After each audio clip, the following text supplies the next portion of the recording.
this is a very significant discovery. It documents the founding of a very popular and well-known organization, the John Ingram Bivouac, which was an organization of former Confederate veterans who served from our community. And this book documents how they formed their organization, many of the activities that they participated in, and explains some of the different little historical activities that they did in this area.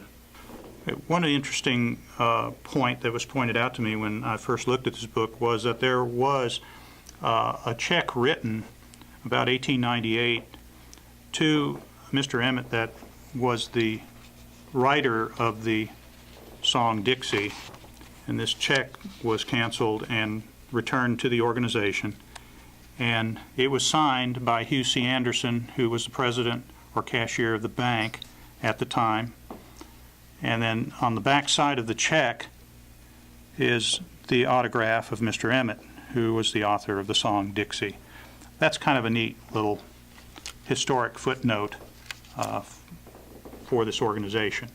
And it's quite possible that chapters of the Confederate veterans around the country may have done similar gestures, made similar donations. But this one is very definitely related to our community. Originally, this ledger was kept by the secretary of the organization, and it probably stayed in their personal possession or in the room that was designated as their meeting room, which first was in the courthouse, in the Supreme Court room, and then later was transferred to the Carnegie Library building, and the ledger may have stayed in that place or stayed with the secretary.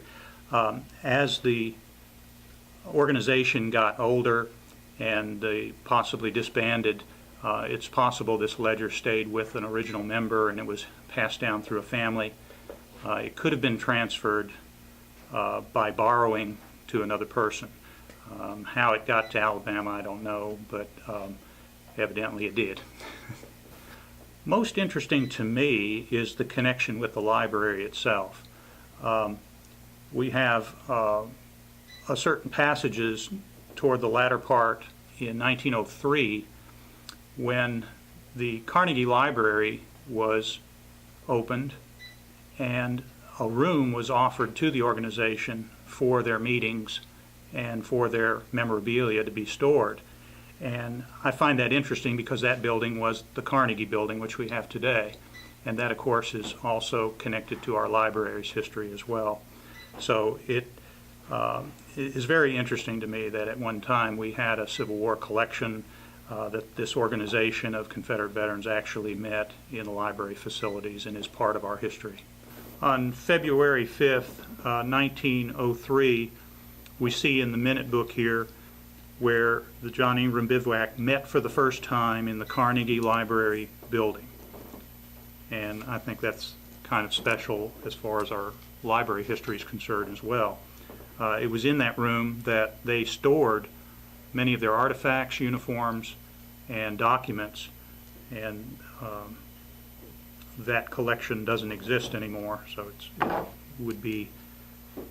it's interesting that this book surfaced that documents that fact.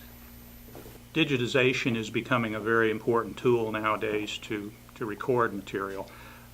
It is very important for us to be able to eventually make this accessible to the public. People have their ancestors in this organization, and so for family history purposes it's important. People are interested in the Civil War. We're in the midst of a commemoration of that now as we speak. So people are interested in just the history of Civil War soldiers and veterans. The digitizing of this image hopefully will allow people to have more access to it, and in so doing will also preserve the item itself from handling. That's one of the primary goals of digitizing. The book very definitely needs to be preserved in some fashion. There are a variety of options. It would be best if it could be given to an archive or a collector who will care for it and make it accessible to the public.